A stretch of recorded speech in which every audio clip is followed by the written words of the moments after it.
You are not going to believe this story.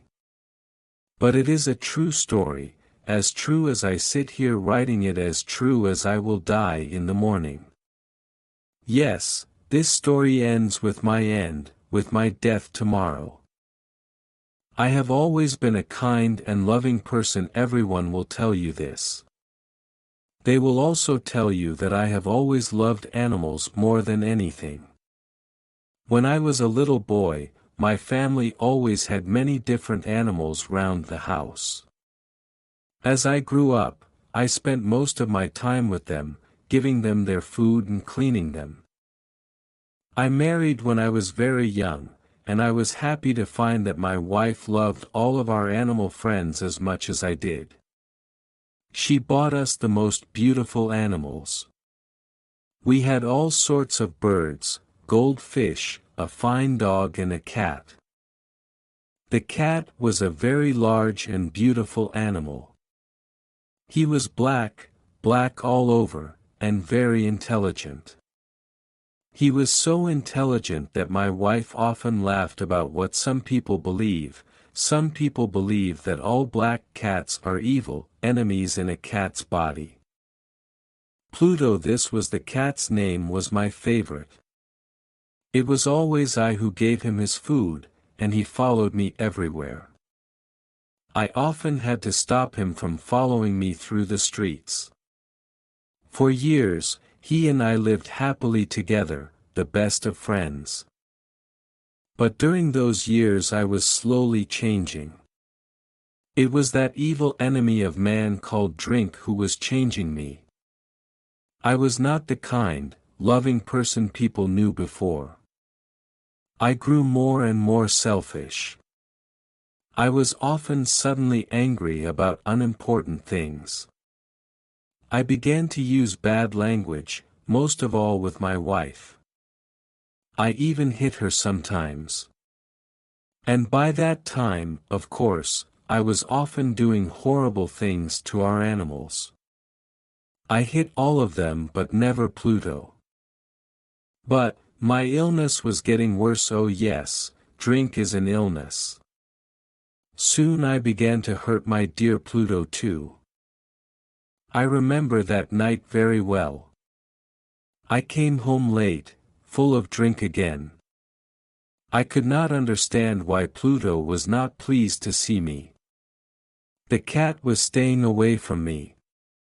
My Pluto did not want to come near me. I caught him and picked him up, holding him strongly.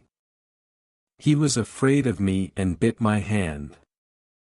Suddenly, I was not myself anymore. Someone else was in my body, someone evil, and mad with drink. I took my knife from my pocket, held the poor animal by his neck and cut out one of his eyes. The next morning, my mind was full of pain and horror when I woke up. I was deeply sorry. I could not understand how I could do such an evil thing. But drink soon helped me to forget. Slowly the cat got better. Soon he felt no more pain. There was now only an ugly dry hole where the eye once was. He began to go round the house as usual again. He never came near me now, of course, and he ran away when I went too close. I knew he didn't love me anymore. At first I was sad. Then, slowly, I started to feel angry, and I did another terrible thing.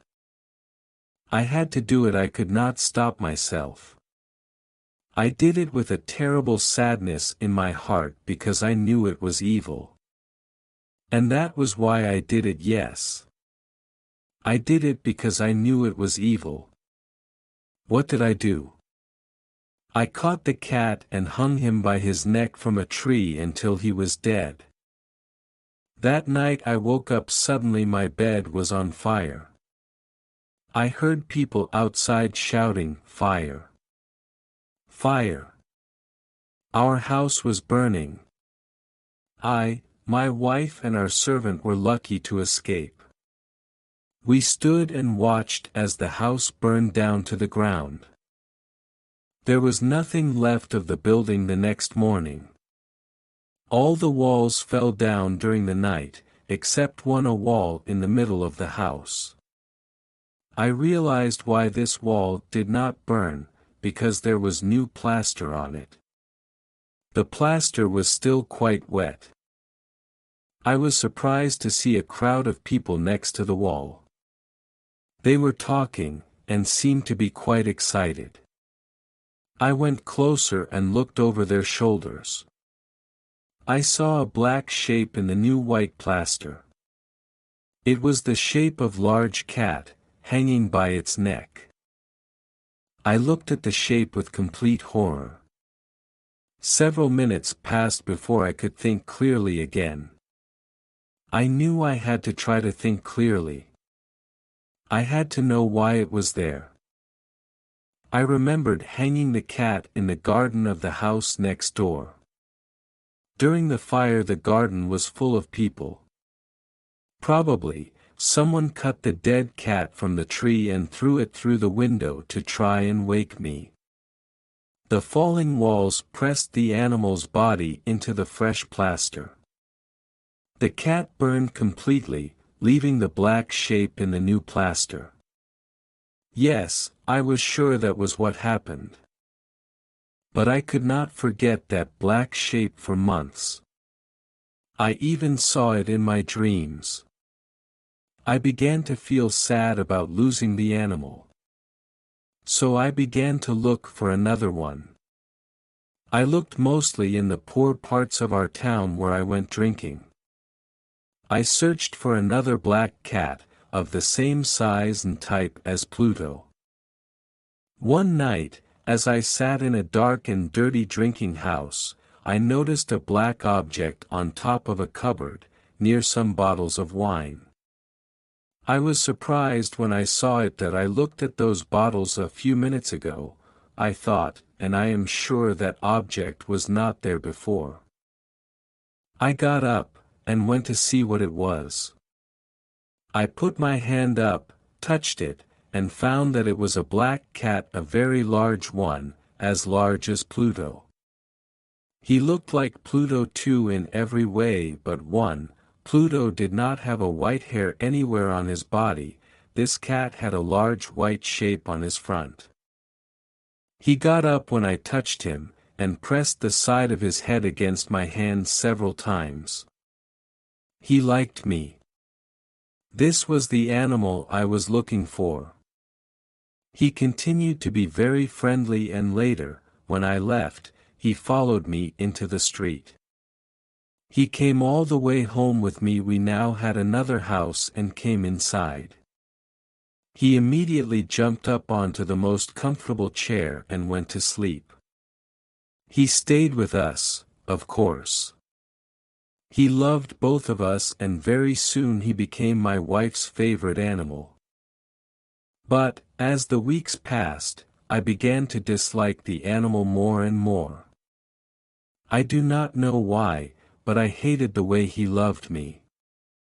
Soon, I began to hate him, but I was never unkind to him. Yes, I was very careful about that. I kept away from him because I remembered what I did to my poor Pluto. I also hated the animal because he only had one eye. I noticed this the morning after he came home with me. Of course, this only made my dear wife love him more. But the more I hated the cat, the more he seemed to love me. He followed me everywhere, getting under my feet all the time. When I sat down, he always sat under my chair. Often he tried to jump up on my knees. I wanted to murder him when he did this, but I did not. I stopped myself because I remembered Pluto, but also because I was afraid of the animal.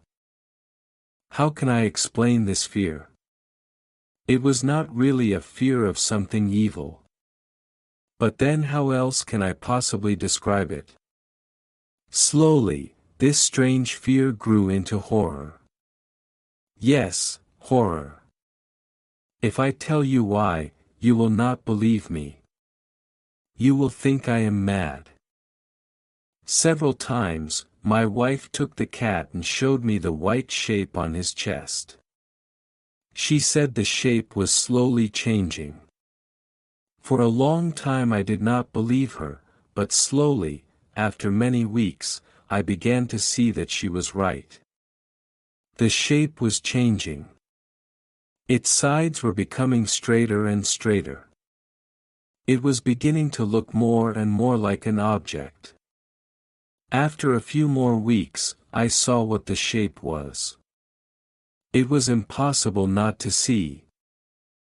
There, on his front, was the shape of an object I am almost too afraid to name. It.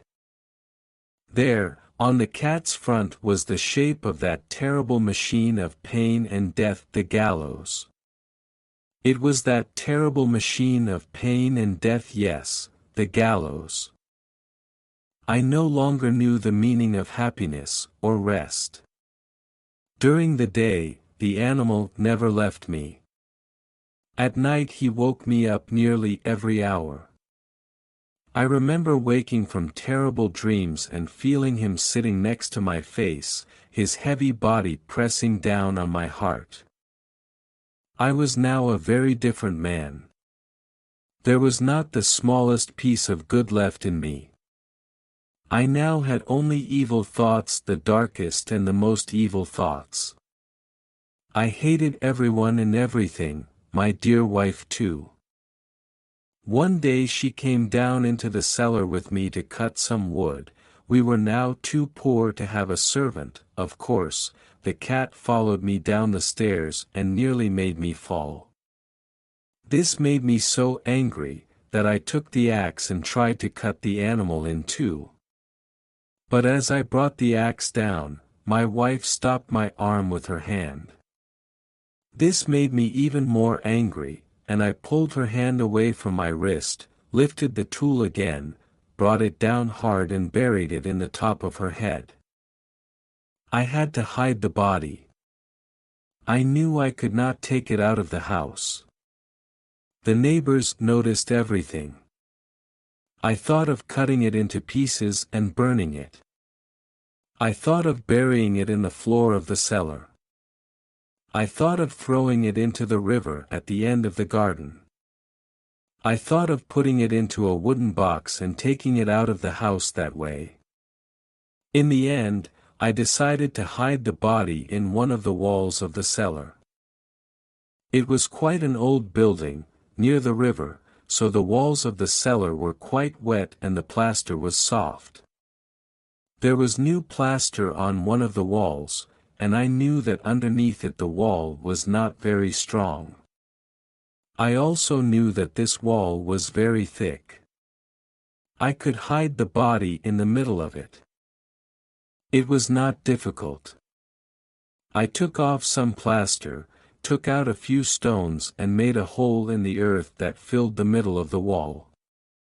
I put my wife there, put back the stones, made some new plaster and put it on the wall. Then I cleaned the floor, and looked carefully round.